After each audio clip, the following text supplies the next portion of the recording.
We're going to do a little walking down through here, through the field. I'm going to show some of the layouts, and I want to show what we've been doing the last couple of months. I give a special shout out to a teammate of mine, Rebel. He's been bringing up a lot of this lumber that he gets from work. I really appreciate it. If I had to buy all this stuff, there'd be thousands of dollars worth of material here. So let's begin by looking at the beginning of the field and go toward the end. Okay, gonna do a little small video here coming into the field. As you can see, a little janky because I'm doing it on my phone. So this used to be building 2, and there we have a building there. You come over here, and I haven't put on the tarp yet, but you have a 4-foot tarp. All 4-foot tarps like this, and like that one and this one, are on window walls. Any wall that has a window only gets a 4-foot. Now this one, because it's a door, will get an 8-foot tarp, like you see right here. There's the door, 8-foot tarp. Now, usually you have, like right here is an 8-foot, there's a door, there's a 4-foot, there's a window. This particularly worked out, there's a window here and a window here, so you have 2 4-foots. But that way you've got some angle shots to various parts in the field. There we have our cone set up for the cone game. You have a cone, the red cones are for the top, the blue cone right here is for the bottom. And the idea is that you get your cone, take it back to spawn. If you get shot, you got to drop it. Another teammate can pick it up and bring it back to spawn, or an opposing player can pick it up and put it back on top of the cone. It has to be the same color. So an opposing, a player that's supposed to get red, a player that's supposed to get blue could pick up a red cone and put it back on top of the cones. Really make it difficult for the people to do. Now over here, we've got a door here, 8-foot wall. We've got a frame here that I didn't put the tarp on yet, and this is a door, so this will be an 8-foot wall as well. Here's our 4-foot wall. And over here, we have a full 8-foot wall because there's a door right here. Now, wanted to show this. Here we have a 8-foot because of a door, 4-foot because of a window. There's an 8-foot door, 4-foot window. But I wanted to show this. It's hard to see on video, but this building, where it worked out, there's a hill. So I technically could not hook up the frame on the top. So what I did is I hooked the frame to the last frame, pegged it on the bottom, which I'm going to zoom in on them so you guys can see.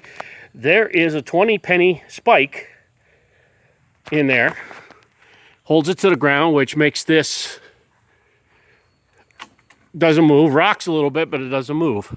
So we have 2 put together. There's roughly 8 foot there, there's 8 foot here, and there's roughly 8 foot here. So it's the same distance, it's just I used this wall to hook it because of that big hump that's right there. Now, only thing that's left is eventually up here, there's going to be another 8-foot wall outcropping out here for the 4-foot window. Uh-oh, zoom back in, come on. There you go. The only thing is we didn't put it on there yet because we do have this barricade right here. Now over here, we were thinking about building a pair of steps to go up in on this side. There's steps on the other side here of what I call the perch. It's a 4-foot high little area. There is a door facing here, and there was supposed to be an 8-foot outcropping here, but this was only 12 feet, so it would have put the outcropping like right next to this perch for the time, and we didn't want to do that. So as you can see, there are steps to go up in there. Even though they don't look level, they are level because of the field is slanted down. Anyway, we're talking about putting another set of steps going out that way so people can get in on the other side. But my thought was that, like here, where this outcropping is, come off here with another outcropping, 8-foot wall That's only 4 because it's on a window, but this would be 8 because it's on a door, and it would protect this, people going in here from getting shot out in the woods. So that's where the field is right now. There's a look going down the field. We have to replace all this on this side. There's a small tower, 2 buildings, a big building, 1 building here, and this T-frame is going to be pushed over into some of these buildings here. We're going to use them up. And we have a couple of barrels for protection in case you're shooting out in the woods. But that's how everything looks as of now. And I'm going up in here, just so guys. And we're trying to, and as you can see, we're trying to line these buildings up in a row like we've done here with this. And the whole idea is outcropping, outcropping. There's an outcropping that way, and eventually there would have been an outcropping on this side. Okay. Each one of these buildings has at least 3. This one here, excuse me, will have outcroppings going all the way down there. I don't want to fill them in now because there's only 8 foot right here. Right there, there's like 16 feet, so we're able to get the big cart going up through here. We're going to need that when we're knocking down the small tower, these 2 buildings here, and this building here. Building 12 will be the last building to go down. It is the most well-built building. It's all treated 2x6s, 2x4s, so I'm not in a hurry to knock that down. Buildings like 14, 8, and 5 in the small tower, they are falling down, so that is something we're going to knock right down. Now, if you're from this position, might as well go into this too. From this position here, we're almost level with the sniper building, which is way down there. And back here, if you turn around and look, it's hard to see, but right there's a post. That's the deck. When you're on the deck, you're even with the sniper building. So we're going to take a walk over there just so everybody can see it. Here's our little mobile target stand. And we're going to go up here. And it's overgrown with these Japanese buckwheat things, which are a pain in the butt. But they do fill in pretty good. Now, there has been some storm damage, which grapevines and stuff have fallen down. There's a tree that has fallen down as well. Grapevines hanging down. But from here, it's hard to see. But there's a sniper building. You are on the same level as down there.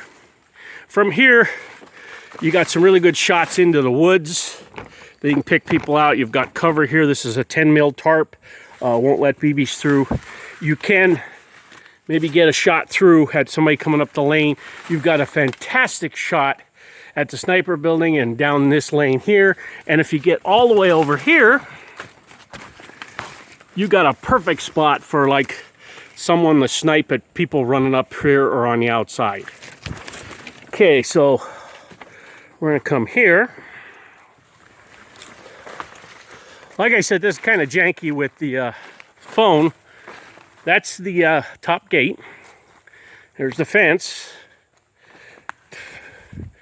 And just so you look and see, this has caution tapes on it because the one line that was going from this side out is broken and the bottom beam is broken in 2 spots. So this thing was wobbling. The only thing that's holding it is right there across that line that's connected right there. That's the only thing that's holding that from falling down the hill. We are going to knock that down soon, and this will leave a nice big space. Plus there's a lot of wood there that we might be able to get out of that. As you can see right here, here's a perfect spot to be shooting at people. It's a really nice lane going down there. There is some cover down there, cover here, but there is a really nice lane to be shooting down there and shooting across. We have a tarp. You can pull across from both sides, make a hole right here. That does some cover, and that's how the field look. And if you can look down, all them barricades are facing that way. So when you're looking out into the woods, you can have some 4-foot and 8-foot barricades to save you when you're shooting out towards somebody in the woods. So that's a look at the compound, what we got made up already. Still a lot of work to be done. I'm hoping to get all this done by the end of the year. money and strength-wise is the issue. So we're going to eventually get everything done, hopefully by 2021. Okay, so you've seen the field, all the layout and the different stuff like that. And I am going to switch really quick to looking at the other way, just so I can show something real quick. Okay, right there's the small tower and building 5 and building 8. This is still okay to get up in. It's starting to rock a little bit. It looks a little worn and torn, but it does have a lot of bracing there, some new lumber that's been put on this. But this is another one that's going to get knocked down, 5, 8, 12, and 14. So this is the side of the field we still got to go. And coming up here, there'll be 1, 2, 3 outcroppings out 8 feet like that one is right there. And that'll come down in a line like right here. And the same thing will happen there. It'll go over 8 feet, and then there'll be an outcropping, and these buildings will be right up against the wood line. Right now there's an 8-foot gap behind the buildings. What we're going to do is we're going to have these buildings right up against the wood line with a door facing out. So you open the door and you go out in the woods, windows or whatever, however we're going to set it up. But it's going to be outcropping, 8-foot gap, outcropping, then the building over to the woods. So that's what we're looking at. And I hope everybody's going to enjoy the field when we're all done. This is just the compound. Updates in the woods will come later.